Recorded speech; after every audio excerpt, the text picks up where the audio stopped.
शिव महापुराण। ओम श्री परमात्मने नमः।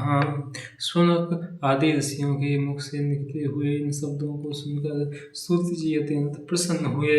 तदुपरांत उनको प्रसन्न करते हुए इस प्रकार कहने लगे, हे शौनक आदि ऋषियों, आपने जो प्रश्न मुझसे किया है वही प्रश्न एक समय नारद जी ने श्री ब्रह्मा जी से किया था। उस समय श्री ब्रह्मा जी ने उन्हें समुचित उत्तर देकर प्रसन्नता प्रदान की थी। मैं आपसे वही प्रसंग कहता हूँ। एक बार देवर्षि नारद जी तपस्या करने के निमित्त हिमालय पर्वत पर जा पहुँचे और वहाँ श्री गंगा जी के तट पर बैठकर अत्यंत कठिन तपस्या करने लगे। उन्होंने निश्चल भाव से सहस्त्र वर्षों तक घोर तपस्या की। उनकी उस उग्र तपस्या को देखकर देवताओं के राजा इंद्र अत्यंत भयभीत हुए और उन्होंने यह समझा कि नारद जी मेरे इंद्रासन पद की प्राप्ति के लिए ही संभवतः ऐसी कठिन तपस्या कर रहे हैं। अस्तु इंद्र ने भयभीत होकर यह विचार किया कि मुझे किसी प्रकार नारद जी की तपस्या में विघ्न डाल देना चाहिए। यह निश्चय करके उन्होंने अपने मित्र कामदेव को अपने पास बुलाया।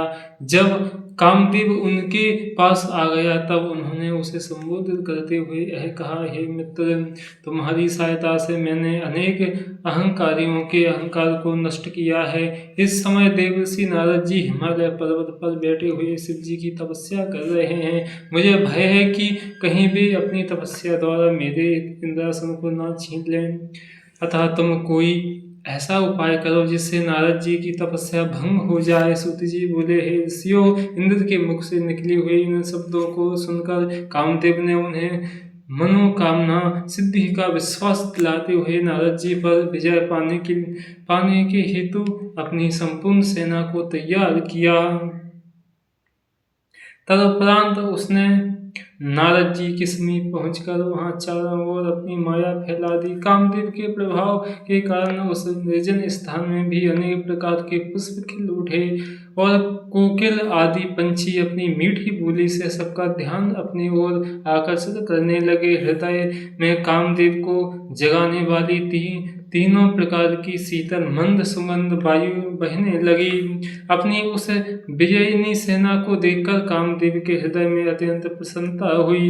वह अपनी शक्ति भर जो कुछ भी कर सकता था उसे कर चुका था, परंतु उसके कृत्यों से नारद जी का मन तनिक भी विचलित नहीं हुआ। हे ऋषियों, नारद जी का मन विचलित न होने का जो कारण था उसे मैं आपको सुनाता हूँ। कारण केवल यही था कि जिस स्थान पर नारद जी बैठे हुए तपस्या कर रहे थे उसी स्थान पर एक बार पहले सदाशिव ने कामदेव को जलाकर भस्म कर दिया था। तदुपरांत उसे जीवित होने का वर देकर यह कहा था कि अन्य स्थानों पर तेरा प्रभाव भले ही हो, परंतु इस स्थान पर कभी कोई प्रभाव नहीं हो सकेगा।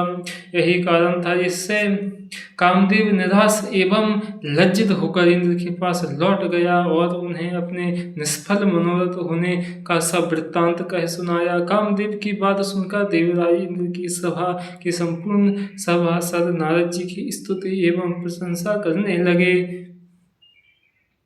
हे ऋषियों, इधर अपनी तपस्या के पूर्ण हो जाने पर नारद जी को योग दृष्टि द्वारा जब यह ज्ञात हुआ कि उन पर विजय प्राप्त करने के लिए यहाँ कामदेव आया था, परंतु वह असफल मनोरथ होकर लौट गया, तो उनकी हृदय में कुछ